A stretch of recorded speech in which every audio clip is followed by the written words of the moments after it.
If you took a look at some of the outfits, they were scandalous, they were inappropriate for public. It might be good at a drag show or in a bar somewhere, but can we not realize that church is a different place altogether? I mean, I don't walk into a synagogue and just think that I'm going to be able to read from the book. I think that we have to just realize that not every place is a gay bar. Welcome to the Father Leo Show, where I'm dishing out faith, culture, and commentary. And in this episode, we are going to do a follow-up to the terrible story regarding the trans activist who was buried at St. Patrick's Cathedral. The person's name was Cecilia Gentili.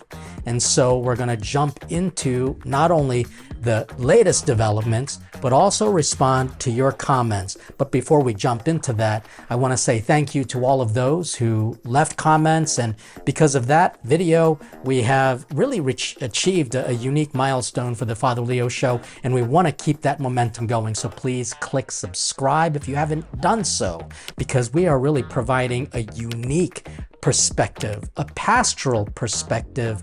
Don't want you to get mad about stuff. I want you to kind of learn first what the church teaches, and then I'll give you my commentary, which will give you a pastoral approach, a systematic pastoral approach. It's not going to be on the left or on the right. It's going to be truly in the virtuous mean, as St. Thomas Aquinas encourages us to follow.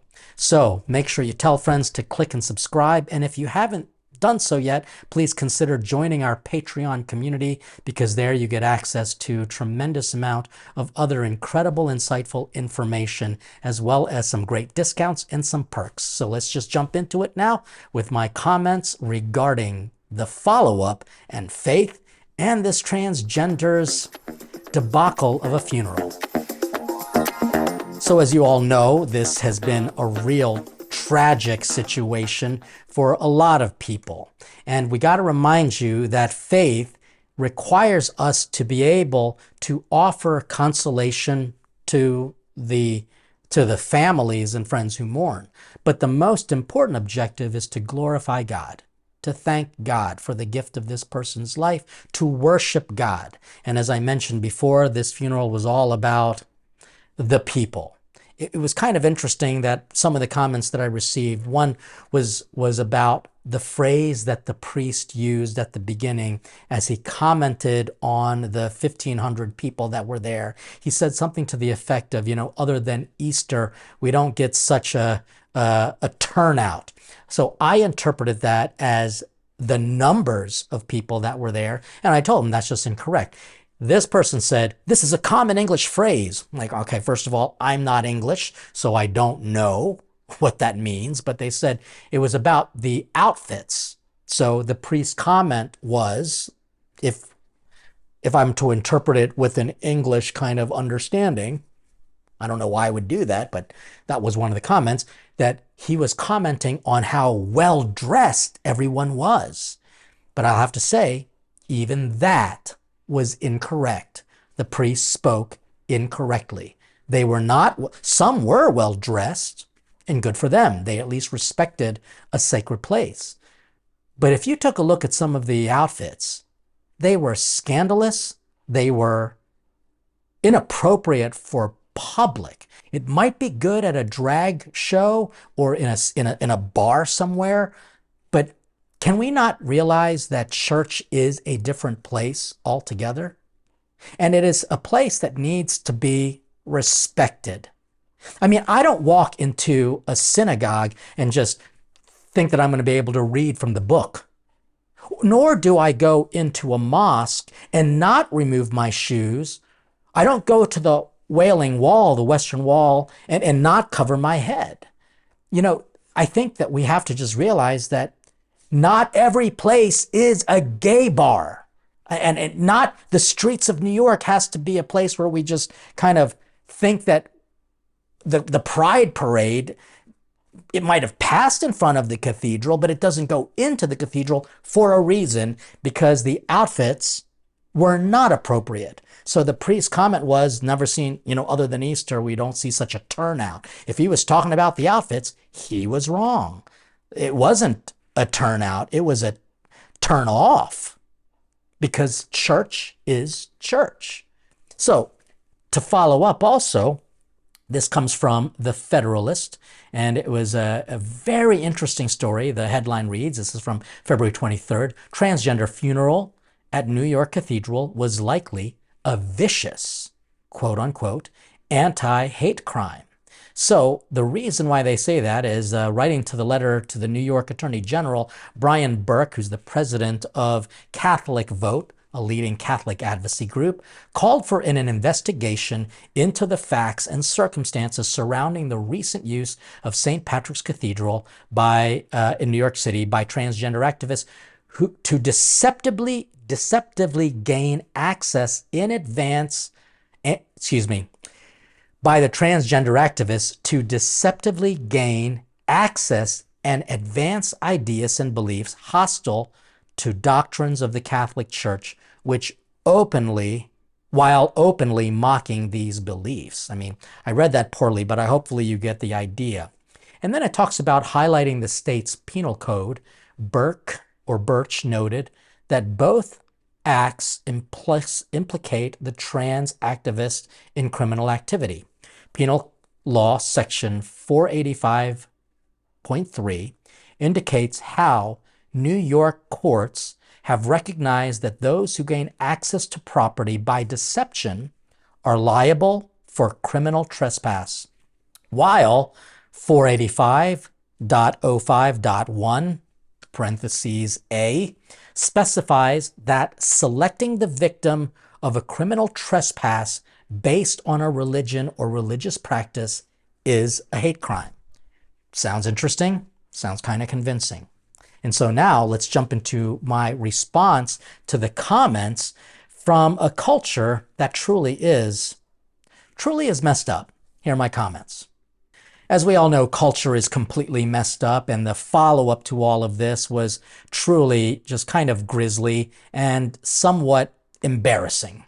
So what I want to do is I want to actually read a little bit about what the trans activist community tried to say about the New York Archdiocese handling of this situation, which again, I thought was fantastic. But here's what they have to say. So this story comes from the New York Post, and it explains how the family and friends of Cecilia Gentili said that they did tell the Archdiocese of New York, or St. Patrick's Cathedral, that she was a drag queen and that he was a drag person. It's so hard. I'm going to get more into the pronouns in my commentary, but I'll just simply say that the officials of St. Patrick's Cathedral say they didn't know of what was happening. And to be honest with you, I kind of believe it. Because again, the amount of funeral requests that a parish gets, or even a prominent place like that would receive. Now, could there have been a little bit more investigation? For sure. That is generally the responsibility of the pastor who is conducting the funeral. And again, there is canon law that says you can't really host a funeral for someone in such a scandalous position, or holds such a scandalous position. And this would be one of those situations. And so, has the cathedral been used for other large events of people who were not Catholic or perhaps didn't agree with the Catholic Church? For sure, because it was just simply space. And most of them have been conducted very politely. But here's where I think we've got to pay attention. This comes from democracynow.org. If you remember, there was kind of like a spokesperson or an MC. It was a man dressed like a woman, actually well dressed, a little risque and perhaps a little too showy for a funeral. But, I'm not here to judge that. I'm just simply saying that there was a man who was dressed like a woman. And if it was a woman, it would have been a semi-appropriate outfit. There wasn't a lot of flesh showing, so to speak. This person's name is Cayenne Doroshow. Cayenne Doroshow says, so what they, the Archdiocese of New York and St. Patrick's Cathedral. So what they're not telling you, a transparent Catholic diocese, is that canon law was her right to a free and equal funeral. Okay, so first and foremost, Cayenne, as much as I appreciate your passion, that is incorrect. The church has the ultimate responsibility and therefore privilege to deny someone access to sacraments. I know we hear about this all the time with communion, which is why you probably want to watch some of my comments about communion and the misuse of it. So this is just incorrect. And I'm sorry to say that using canon law citations requires you to understand canon law, and I would question Cayenne's understanding of canon law. I mean, I'm a priest, not a canon lawyer. I understand canon law to a degree, but I would never try to say canon law states without actually knowing what the canon law states. So again, this is just what culture does. They have a modicum understanding of information, and then they're dangerous with it. Really, just dangerous with it. Anyway, Cayenne then goes to say she, i.e. Cecilia Gentili, was not given that. It was cut. We heard it on the mics. And that is a comment that they heard it on the mics post hoc, because I made those comments in the original show that Father King told the priest celebrant that they were not going to go through with the liturgy of the Eucharist. They're doing the liturgy of the Word, commendation, and then goodbye. So technically, Cayenne, I'm just doing this for your information, that was a proper funeral. So that it was a sad experience of funeral, not on part of the church, but on the part of the participants and the organizers. So it was just sad altogether. But it was definitely a funeral. And it says here, the world needs to know Cecilia's legacy. If I have to say anything, was her work. And without her work, a lot of kids would have failed. They would have died. They would have been on the side of the road. My work is about saving people, sustaining people, getting people in college, in schools, in housing. Is the Catholic diocese doing that? So I want to just say this is an argument called an appeal to emotion. So basically saying, had Cecilia not done her work, all these people would have died. Now, I'm not discrediting what Cecilia did. Cecilia probably did create an atmosphere where people felt welcome and perhaps even supported them with resources. And that's great. Good for Cecilia. But to question the diocese, which is the Archdiocese of New York, are they doing that? The answer is yes. More than any other institution in all of world history has the Catholic Church provided such care. And I think we as Catholics need to start talking about that. We do more than any other organization and governments rolled into one for all of world history. Now, some people will say, but you also abuse children. Well, again, that's just a straw man argument. Still not to take away the fact that the Catholic Church, on the whole, has done more for the good of people than any organization and government rolled into one for all of world history. I can certainly say that based on the legacy of all the saints. And so I think what concludes, I got to make a comment on this conclusion. Cayenne says, is the Catholic diocese creating better people to be better leaders, to be better icons? Number one, yes. Our Catholic schools produce some of the best students. To be better icons? No, because we don't want people just to be an image. We want people to be people, their authentic self. And this really speaks to maybe Cayenne's understanding of who Cecilia was. She was an icona. She was an image, but not a true image. It was not a vero icona, a Veronica. I mean, I'm so sure that if they knew that the definition of vero icona, Veronica, they'd probably choose that name as a drag name. But we don't try to produce an image. We produce authentic people. And then Cayenne closes by saying, the Catholic diocese needs to be ashamed of itself, period. And I completely disagree. I'm actually very proud of what the Catholic Archdiocese of New York has done. Father Salvo's leadership has been exceptional. Cardinal Dolan's admonition afterwards and basically the condemnation of it, something to be proud of.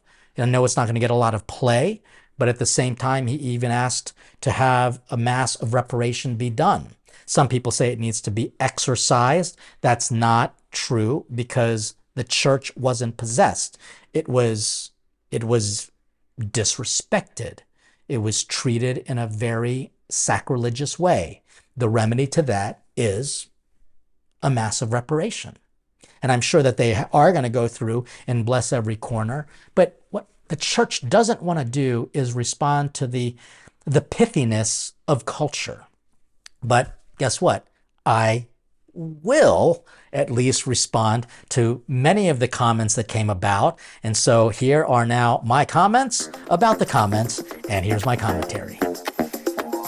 So got a lot of comments, in fact, thousands of comments, and I'm grateful for it because it helps us to know what people are thinking and how we can be a better source of information. But not just like for your brain, but how to be more practical. And so here's a comment right now. It says, the priest who allowed this to happen, this, by the way, comes from Annabelle Catt, the priest who allowed this to happen is the first and foremost to be blamed. And as a devout Catholic, we need his apology and explanation, and the diocese must give him a serious reprimand.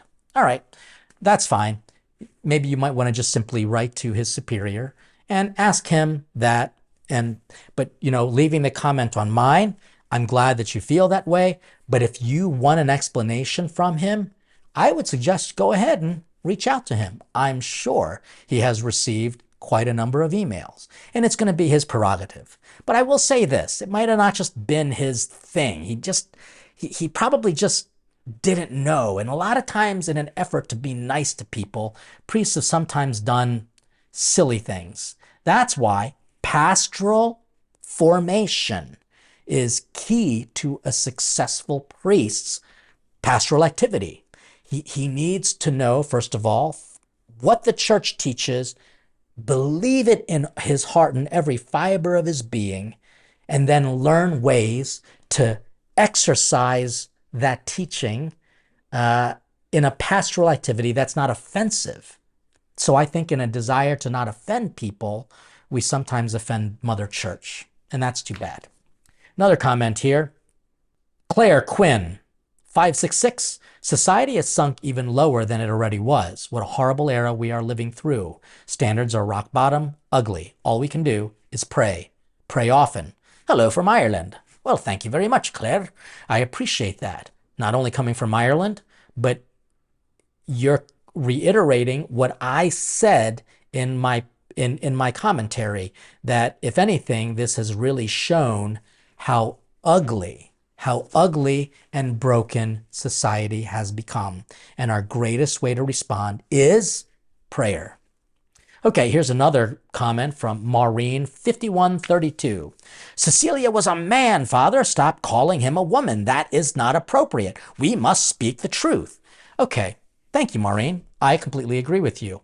But it's really hard to try to get the genders in place. I mean, I'm thinking not just about my points that I'm making, but I'm also just saying it naturally. And to be honest with you, when people call this man Cecilia, that is a woman's name. And so I just simply naturally say she. I actually don't know what Cecilia's real name is. So if I knew that, then I would use it. But then I would actually be accused of a hate speech because I'm using the dead name. That's what transgender call their previous name in their gendered name.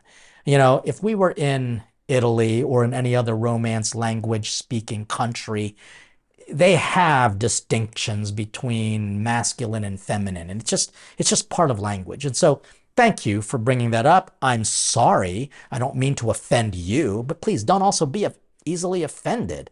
It's hard to do what I'm doing. I'm thinking, and I'm also trying to respect that Cecilia is the name of this man. And because Cecilia is the name, it's just easy for me to say she. I know that Cecilia is not a woman, but the name Cecilia is feminine, so I use she. I'm sorry. All right, here's another question. This actually is Peter Garcia. Church leaders, why are afraid, I think, why are they afraid to protect what representing? Why are afraid to say no? Why are you afraid to discipline and teach? Why? So thank you, Peter. I appreciate it. But this really speaks to the pastoral activity comment that I made before. It really is about trying to provide pastoral care because a person did die and people are mourning. For us to just walk up and be like, no more, this is a travesty, that would have been as what the Italians would call la brutta figura. It would have been really ugly of the Catholic Church to do that. So on a practical level, again, I completely applaud what Father King did under the direction of Father Salvo for sure, and the leadership of the St. Patrick's, in my opinion, did a fantastic job. They handled it with grace. They ended it as quickly as possible without creating chaos. Because I guarantee you, had someone got up and said, no more, there would have been chaos. Because evil doesn't know how to be confronted with charity. So I think what the church did was very charitable, and the evil that was there just thought, oh, this is great. They did not know the wiser. And so, sorry, Peter, I completely disagree with you. I think the church did a great job with it. And in retrospect, they are responding. Teresa, 1953, says, well, very well done. Very well done, Father. Thank you for providing more detail as well as a balanced commentary on what happened. And you know what? That's exactly what I am trying to do. Trying to put about a sense of a balanced commentary. Because what we have right now is just people saying stuff and just to make you mad. Because I admit the scandalous, controversial things gets more attention. And I think that there were a lot of commentaries that jumped out just to make people mad on both sides. Because guess what that will do? Get them more views. And that's truly a shame. And the final one that I want to talk about comes from Delia Garza, 7396. She says, Father, I want to ask you about the eulogy. Can it be after the rosary in the funeral home? And I actually responded to Delia. And I said, that is exactly when eulogies should happen. At the funeral home. Because that can go as long as you want. And certainly after prayer. So in the Catholic tradition, we would sometimes have what is called the wake. And so I would do the wake after the funeral. So I would show up. This is after meeting with the family, reviewing all of the plans for what I would call the 3 days of mourning. That's not like a term, but that's just kind of how I approached it. I've cursed when I first get the phone call to do the funeral, I would make an immediate phone call to the family. And then I would meet them either at the church or at the funeral home. And then I would kind of go through a few things.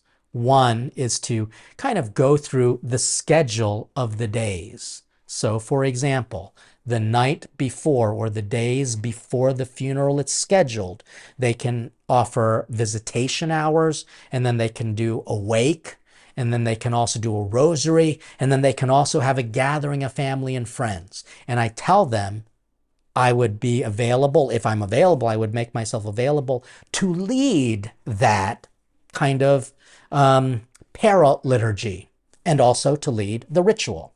And so on that night, and it could be the night before, or sometimes 2 days before the funeral itself, I would say, invite family and friends to come.